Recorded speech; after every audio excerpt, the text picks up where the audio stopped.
Retain, gang, what's popping, man? So a lot of us self-sabotage our life and don't even know it. You might have repressed emotions and traumas that you don't know about, but they still create chaos in your life. You feel me? So we're gonna get into it, man. Before we do, I wanna show my gratitude for everybody that's tapped into the channel right now. If you're new to the channel, go ahead and leave a comment. That way you can get a proper welcome. And if you're a veteran, go ahead and show some love, man. If you wanna support me or support yourself, I have some courses available. I also have a Retain Gang community that you can join. I have a special offer going on right now, so you guys go ahead and claim your spot now. It's limited, only for this month. And there are some great perks that come with this. We do live weekly calls. We have some great content, a great community, right? So invest in yourself, all right? I'll leave my links in my comments and also in my description. So we tend to self-sabotage our life without knowing that we're doing it. And this all goes back to us healing our childhood. From the years 1 through 7 is where we establish our character. We establish, our foundation of who we are, our personality, our beliefs. So you got to go back to those years and really analyze what you went through. What traumas did you experience as a child then? Because we tend to look at our life from our perspective now, and we'll look at our childhood and say it wasn't that bad. I didn't go through that much. I've seen this with people who got spankings. As a child, getting a spanking was terrifying. It was terrible. It was traumatic. But as you get older, you look back and say, oh, it wasn't that bad. It taught me good lessons. It taught me morals. But that's still traumatizing. That didn't leave you. You know what I'm saying? You haven't healed from that. So some of the things we experienced as a child was very dramatic at that time, and we just kind of swept it under the rug. But it's affecting you today. And us not being healed, we tend to self-sabotage. And that comes from also having a lack of confidence in yourself. Being talked down to as a child, being belittled, being told you weren't good enough, right? That kills your confidence. And then you take that into your adulthood. So, for example, when I played sports, I played football, I ran track. There was a lot of times where I didn't make good plays, or I folded under pressure. I didn't win a race. And I look back now, and it was all because of my confidence. It was never my ability to get things done. It was that I didn't have that belief in my ability. You see what I'm saying? And the difference between being successful and unsuccessful is confidence. If I was confident in myself, man, I could have won a lot of races. I could have made a lot of good plays. Just being told I wasn't good enough, people laughing at me, you know what I'm saying? All those situations that I was in, that still affects me in my adulthood years. So we got to go back and heal those traumas, man. That way we don't let that energy self-sabotage us today. It also has to do with our ego.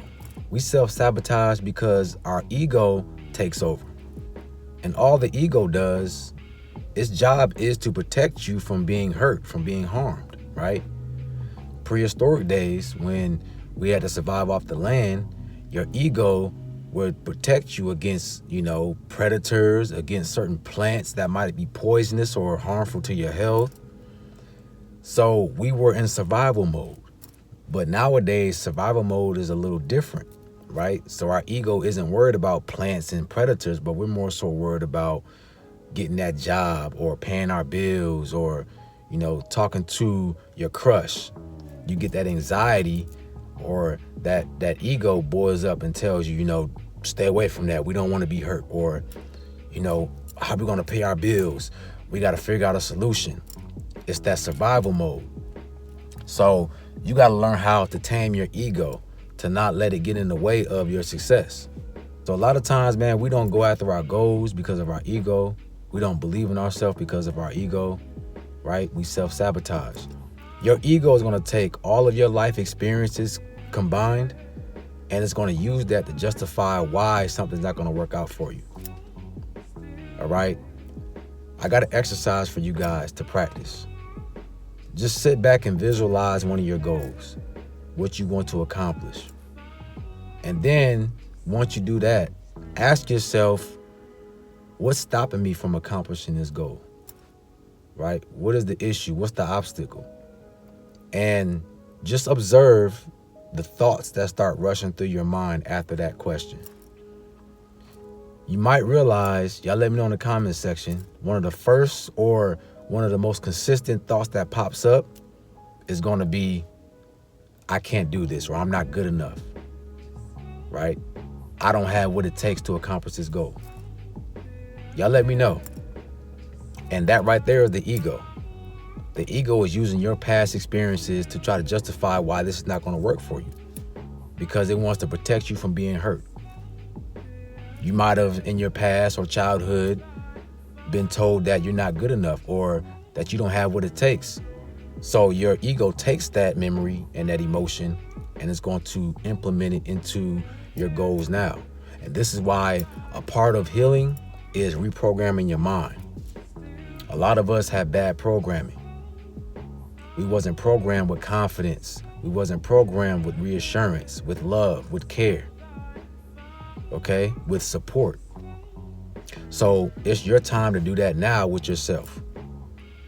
You got to reprogram your mind to believe in yourself. And I know it's easier said than done. You're going to meet a lot of resistance. It's going to be a lot of programming. Your ego is going to throw a lot of thoughts at you, a lot of emotions at you to tell you, look, I'm afraid. This is not going to work out. I don't know what's going to happen. You know, all these questions, all this fear. But see, just like lifting weights, you train your muscles to overpower the resistance of the weight that you're lifting. So the same thing with your mind. You have to train your mind to overpower the ego. You have to train your mind to resist the thoughts or the limiting beliefs that the ego throws at you. All right. And the way that you do this is always speak positive about yourself. Every single day that you wake up, tell yourself you are proud of yourself. You love yourself. You are confident. You can accomplish any goal you put your mind to. You got to tell yourself that every single day, every single second. Whenever you have that ego trying to convince you that you're not good enough, you have to resist that with positivity and reassuring yourself. Okay? This is a muscle that you have to exercise. So you got to do it daily. Just like going to the gym, you have to train consistently to see results. So you have to consistently tell yourself all of these high vibrational affirmations, right, to see results. So, and that should be something you do anyway. That shouldn't be a troubling or hard thing to do for yourself, is to say, I love me. I'm proud of me. Right? That's going to make you feel even better about yourself, and it's going to give you the energy and confidence, and it's going to give you the energy and confidence to really overpower any negativity that's thrown at you throughout your day. So we tend to self-sabotage just because we've been programmed to. And you got to change your programming, man. You got to rearrange yourself. This is what this journey is all about. When you awaken and you become self-aware, you start to realize that there was a lot of things that were working against you, within you. This is why shadow work is the most important work. Healing yourself is the most important work. Most of the time, we are the worst enemy of ourselves. We hold ourselves back. You know, sometimes you might have people around you that believe in you more than you believe in yourself. So we have to cleanse and activate our DNA, rearrange our mindset, rearrange our thoughts. All right, this is a practice that you must execute, right? Because I have to catch myself sometimes, man, when I'm trying to accomplish a goal and I might start having these limiting beliefs. I got to ask myself, man, am I afraid? Am I second guessing myself because I'm scared? I can't be afraid, man. Like, it's one thing to not have the resources, but to not go after my goals because I'm afraid, it's like, nah, man, we got to terminate this. I can't go out like that, man. I can't let myself be limited because I'm afraid, right? And you got to have the same mindset, man. Like, forget fear. That's not real. What's real is what you believe in. If you believe you can do it, it's going to happen. If you believe you can't, that's going to happen too. So it's all about us taking our power back. And for you to take your power back, you got to cleanse yourself. Your power is being, it's being locked down by all this trauma that we picked up throughout our whole life. So once you cleanse that out, you're going to see yourself being reactivated. Let's stop self-sabotaging, man, and let's start creating. Let's start rearranging. Let's start putting all the pieces back together and taking your power back so that you can start being the person that you need to be. There's nothing that you can't do in this world, right? And you got to free your mind to be able to think at that capacity. Everything is through your mind. So we have to understand that, be aware of that, and exercise that power. So you guys let me know in the comment section, do you believe in yourself? And are you willing to take your power back? All right? If you need to speak with me, I do one-on-one consultations. Check out my courses and also join the Retain Gang community, man. I have a limited offer going on, all right? So with that being said, you have a beautiful day. Peace, love, and abundance, and I'm out.